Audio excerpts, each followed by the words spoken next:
What up guys, it's Drac, and it's time for another Top 5 Friday! Hooray! We're running out of topics, so for real, comment section below, down in my pajamas underneath here, we need to know what our next Top 5 Friday should be. But this one was a really good idea, and it was actually a comment, so full circle, we're doing vintage blasters. Now, let's be real here. There are so many vintage blasters that this is not the top 5 vintage blasters of all time.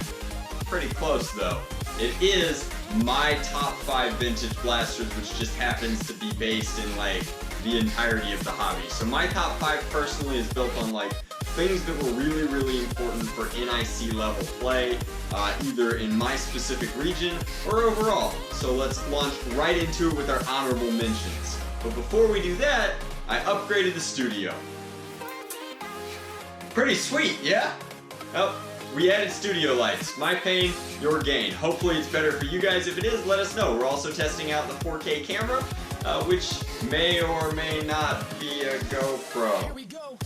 It's a GoPro. Both of our honorable mentions come from the MaxxForce 2112 line. That's this logo right here. It's fun, it's freaky, it's definitely 90s themed, and that's because they were all based off of animals. Now, you guys may or may not know this, but there used to be a Nerfer in the Southeast NIC scene who went by Rogue. Dude was a legend. We could do an entire video about Rogue, but instead, I'm just going to tell you that once upon a time, Rogue told Chicken and I that he couldn't be defeated as long as he had a marine creature in his hand.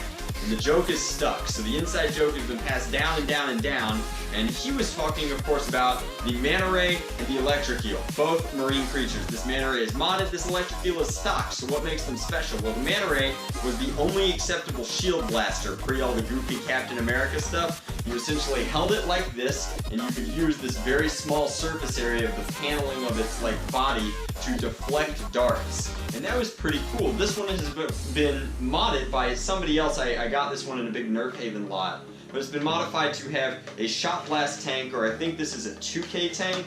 Very similar tanks in here, and then that'll work like this.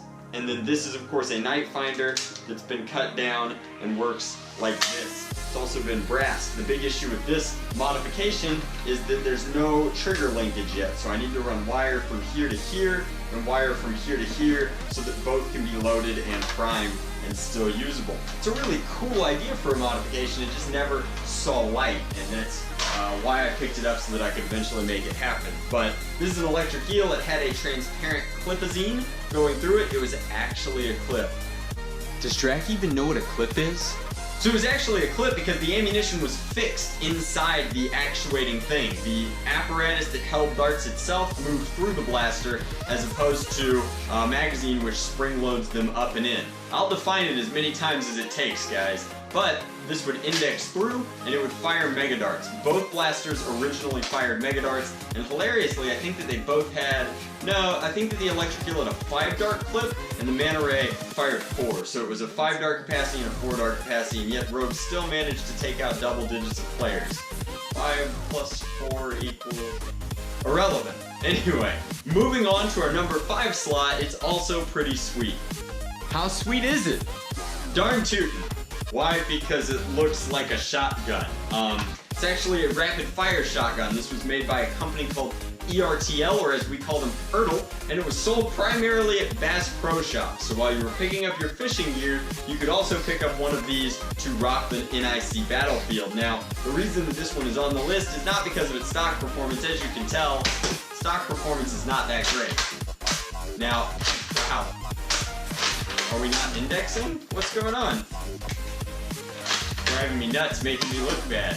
These are stock ranges of just about nothing. It was sold predominantly to teach gun safety to young hunters. That's why it has like a built-in actual safety mechanism here and resembles a firearm more than a toy. You can tell because it's got this like gray wooden area, it's mostly black, and it only has the necessary orange tip. It's a pretty sweet blaster because a guy named FA24 or Forsaken Angel 24, who's a Canadian Nerfer who's jacked, made one of these with like a 50 kilogram spring load plus In it, he nested a bunch of different springs and just made an absolute monster, turreted the whole thing with a foot-long set of barrels, and just absolutely destroyed fields. And that's because you have to put yourself back in time and realize that most players back in the day were using single-shot blasters, like very powerful springers that were single-shot, or air blasters that were single-shot. And so the reason that Angel was so lethal with his Doomsayer, which is what he called it, was because, safety off, it just had the rate of fire for days. It has a 12-shot turret, and that's a lot of ammo if you can just go click, click, boom, and get ranges anywhere close to anything else. And his hits pretty hard.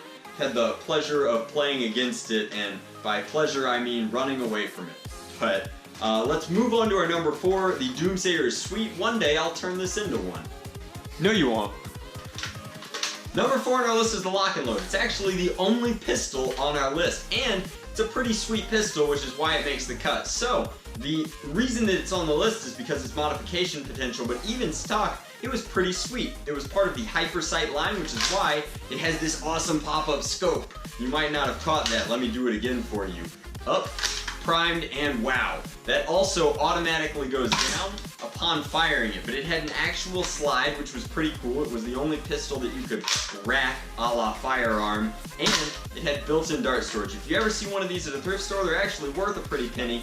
You should pick it up, but they frequently do not have the dart storage on them and do not have the flip-up sight. The slide's usually a pretty safe bet, but in addition to having actually very decent performance with Mega Darts, they were really easy to micro down for Steffens. The same way that modern Megas can be converted down to Elites and get extra power, this was no exception. Things designed for larger caliber, heavier ammunition, when narrowed down, tend to perform very, very well. Funnily enough, it fires these. They're Mega Darts. They're very similar to the new school Megas, but they're not reverse compatible. That's because the foam backer rod is a little bit narrower. They also almost exclusively had suction cup tips. There were very few variants that had the Whistler tips, but it's a pretty sweet pistol. But what if we modified it? Well, so modified, they look like this. This is actually the Fanger Lock and Load. I made a full video on this back when I painted it, but I didn't actually make it, and it was stolen from me a long time ago and only recently returned with an apology, which was very nice. But this has my original old school Fanger red paint. If you've been with the channel for a long time, maybe you'll recognize it. My paint jobs have improved a lot since then. You can see that I wasn't so good at masking edges, and you can see it in 4K. Super cool. Anyway, this was a breech-loaded system designed by the one and only Pop Tachi. While it was out of my care, they broke off the tab, which is a real shame, but the breech is still functional.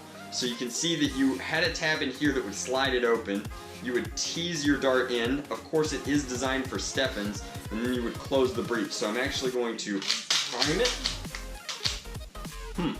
It's a little wonky. Again, haven't had it back home for a while, and you could fire micro darts out of it. So, as a sidearm for NIC blasting, this was pretty awesome, and obviously without the slide on it and without the dart holder, it becomes a very narrow, very simple pistol style, and that was really great for holstering. So it was the first pistol in the NIC Nerf scene that allowed you to carry a sidearm that was easy to holster, like pre-Night Finder. The Night Finder ended up replacing this with a much larger plunger tube and way more power, but since we're talking vintage, it doesn't get much sweeter than a lock and load sidearm. Plus, they were really cool in both forms. Very few blasters achieved that. Number 3 is the Supermax 500. Try another 0. Number 3 is the Supermax 5000.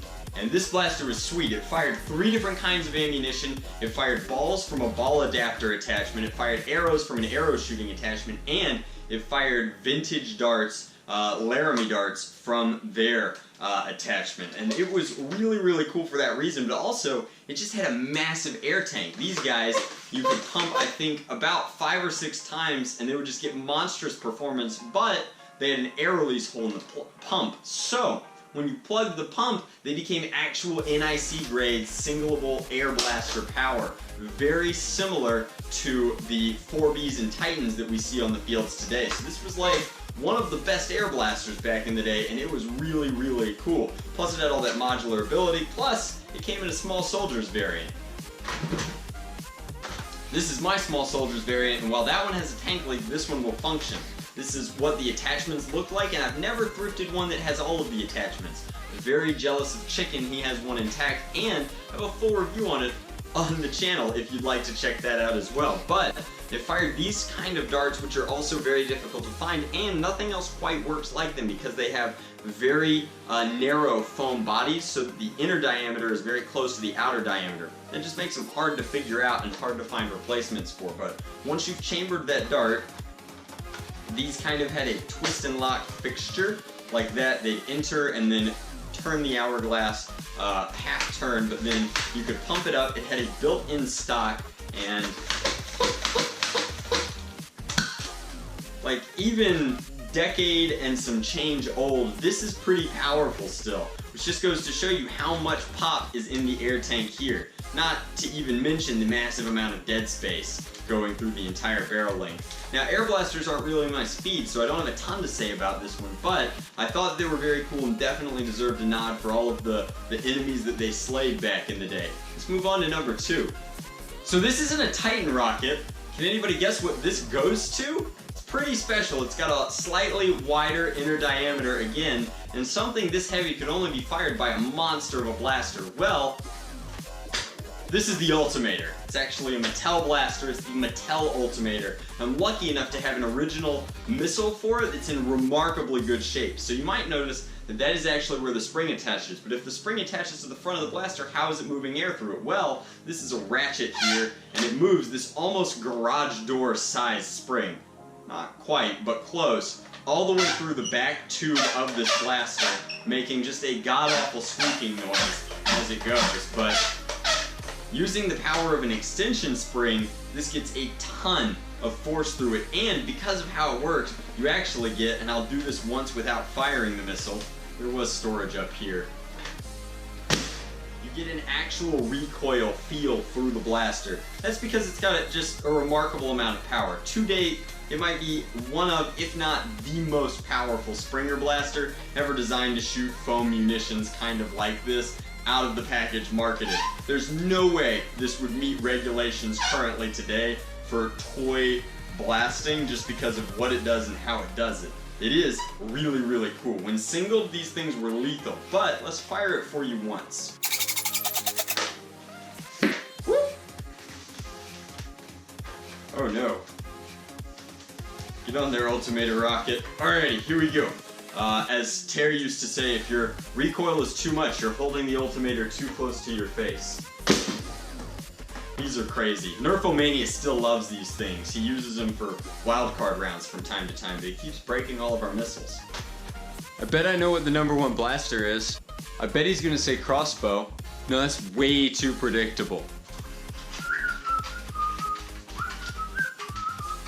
Yes, it is. This is the 1995 Crossbow, aka the greatest Nerf gun of all time, aka my favorite Nerf gun of all time. So, what made it so sweet? Well, it was a pullback Springer with just a monster plunger tube. Yes, from here forward is all plunger tube. Now, it wasn't always so great because it is displacing a lot of dead space by firing out of this top barrel, but that was what made it so very, very cool. You see, it also fired 2 kinds of ammunition. It was the first Nerf blaster to fire 2 kinds of ammunition. The Mega Darts nest on the inside diameter of the barrel and fire pretty okay. This one's lost a step, but we'll give it to it being 2 decades plus old, but fired Mega Darts okay.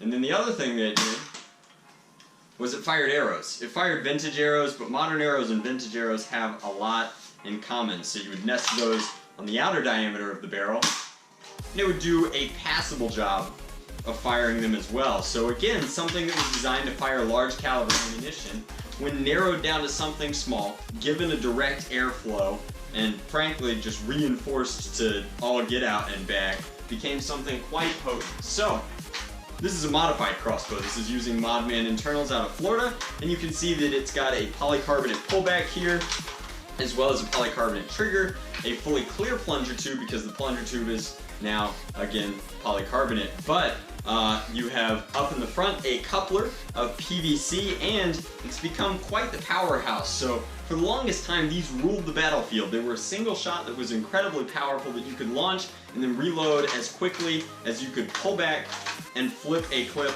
like so.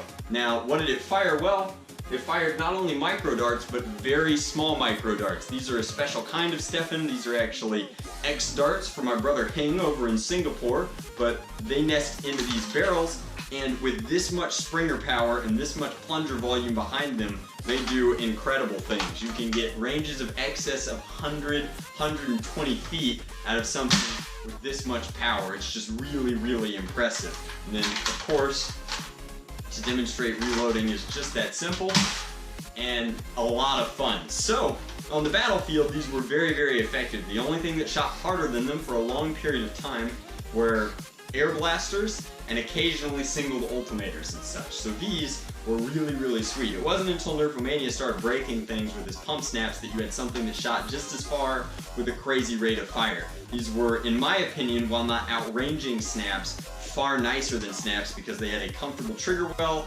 without the clothespin nonsense. They had a relatively comfortable handle. Everybody complains about the shortness of it, and I really love the foregrip stock combination. I think that it's just an incredibly comfortable blaster, and shout out to Rogue, I personally believe that these are based off of a marine creature as well. They have a very shark-like look to them. Maybe that's just because they eat so many smaller and weaker things than them, but I thought they were the sharks, and so I actually collect these. They're my absolute favorite Nerf blaster. I have a extensive collection of crossbows just because I really, really enjoy the aesthetic and the history, and as anyone in the Southeast will tell you, I just love using them. I use them for SE&C wars, I use them for NIC wars, and my favorite is using them for Chickens War, where hoppers are disallowed and the rate of fire becomes no longer a handicap. But that's my list of top 5 Nerf guns. If I missed something special from your childhood, be sure to let me know. I'd love to know in the comment section below what your favorite vintage Nerf gun is. For the sake of sport, let's call vintage